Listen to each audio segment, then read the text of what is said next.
Hello Aluxers and welcome back to a more chill, laid-back video. The biggest flaw in any system is human nature. For some reason, people have a tendency to fall for even the most outlandish scams. Hi, it's Vince with ShamWow. You'll be saying wow every time you use this towel. It's like a chamois, it's like a towel, it's like a sponge. A regular towel doesn't work wet. This works wet or dry. In today's video, we'll take a look back at some of the most insane scams throughout history and take note of the more recent ones. The last few are still happening as we speak. Welcome to Alux. Number 10. Charles Ponzi, the father of schemes. He's been credited for inventing the most common money scheme in history, the Ponzi scheme. The breakdown is pretty simple. He promised investors a 50% profit in 45 days and 100% profit in 90 days. At the beginning, he was actually a man of his word, giving back the promised amount. It didn't take long before people basically begged him to take their money. But there's a catch. There were no profits. He was paying investor A with money from investor B and so on. Run this scheme long enough, and as long as people keep giving you money, you'll reach a critical mass where you take all the money and peace out. This is what Charles Ponzi planned to do until someone figured out the scheme. It's simple, efficient, and a lot of people have used this scheme throughout history. Fun fact, even though it's called the Ponzi scheme, it turns out he didn't actually invent it. Sarah Howe, appropriate name, was running a similar scheme which she called the ladies' deposit, and it was supposed to help women invest their money. So what have we learned with this one? Well, pretty much nothing. In 2019, US law enforcement uncovered 60 major Ponzi schemes. The reason this works so well is basically FOMO, or fear of missing out. People see others get major profits and they don't want to miss out on the opportunity. It happens again with new tech, as we'll see later. Number 9. Alves dos Reis, or how to steal money by printing it. This might be the most audacious story in the video. Alves dos Reis managed to counterfeit so much money it destabilized an entire nation. He somehow convinced an authorized printer of Portuguese currency to print a special batch for him under the premise of rebuilding the economy of Angola. Angola was a colony of Portugal at the time, and their currencies were identical. He forged a letter from the governor of the Bank of Portugal, which authorized this whole transaction, and the scam began. To launder the money efficiently, Alves created a new bank from scratch with the purpose of circulating the counterfeit money directly to the population. And it worked. At one point, almost 5% of Portugal's GDP was Alves's fake money.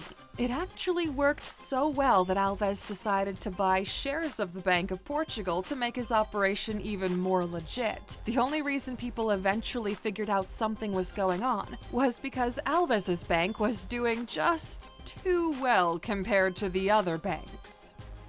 Number 8. William Thompson, the original con man. Ever wonder what con man stood for? Well, it's short for confidence man, a term used by the New York Herald in 1849 to announce the arrest of William Thompson. We mentioned at the beginning that the biggest flaw in any system is human nature. Although he didn't steal millions from his victims, we find it fitting for the list because of his social engineering skills. His modus operandi was extremely simple. He would dress up like a high-class individual and walk up to strangers, pretending that they knew each other. Since people wanted to avoid the awkwardness of forgetting someone, most of them went along with it. After getting their trust, William would ask a simple question. Have you confidence in me to trust me with your watch until tomorrow?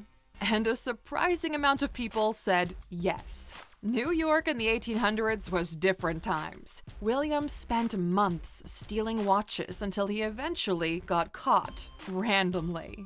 Number 7. Victor Lustig, how to sell the Eiffel Tower. During its construction, the Eiffel Tower became the tallest man-made building in the world, and it held that title for 41 years. But there was a big problem after its completion. The tower was just too expensive to maintain. It deteriorated fast, and people weren't too fond of it either, which gave Victor Lustig, a longtime con artist, an idea. He invited a select group of scrap dealers to a secret meeting to sell them the Eiffel Tower. The premise was that the city decided to remove the tower altogether and sell it for scraps, but it wants to do it behind closed doors to avoid too much public attention.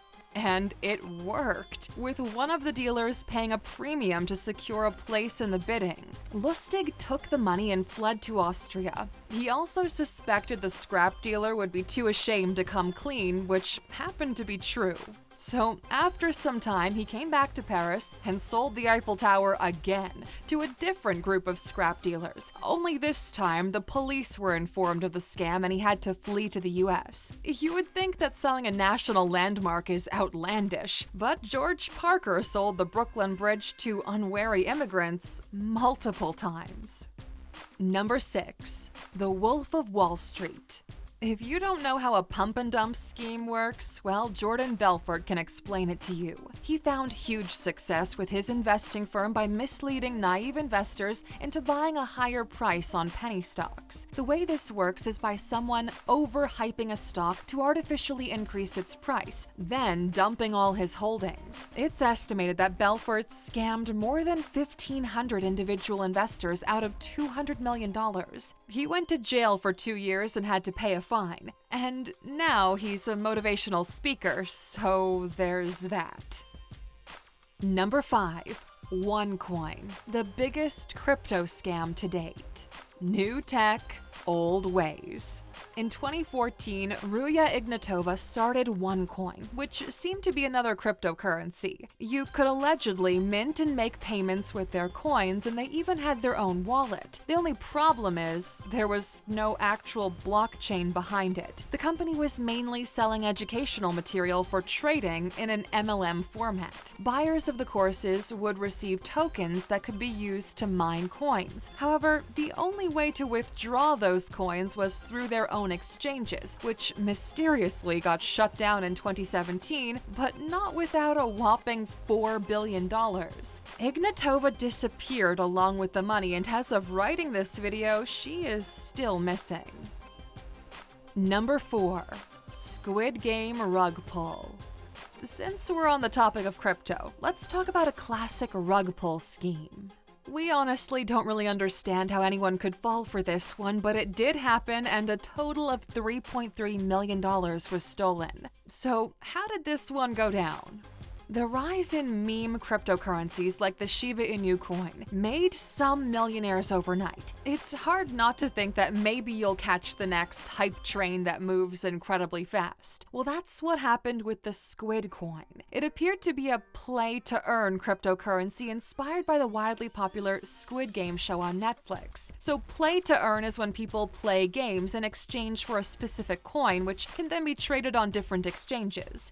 Except in this case, you couldn't withdraw the coins. Nonetheless, people still bought it, hoping to catch the next Dogecoin, and a $300 investment in Squid coin meant a little shy of $1 million in a couple of days. And it all came crashing down in 10 minutes, with the founders selling everything and then disappearing. You can actually still see the crash happening live. Number 3. Big Daddy Ape Club rug pull. Not to be confused with the Bored Ape Yacht Club. And if all of these names sound confusing, you should do your homework before investing in NFTs. People say NFTs are scams, and they're right like 80% of the time. For every legit successful project, there are like 100 trying to copy and steal from people. Big Daddy Ape Club was marketed as a collection of 2,222 ape-themed NFTs minted on the Solana blockchain. They even got vetted by a civic pass. The only problem was there were no NFTs. People were spending Sol, which is the Solana coin, to mint those NFTs, but getting nothing back. A total of 9,136 Sol was spent, or around $1.3 million at that time. The creator just took the coins and disappeared.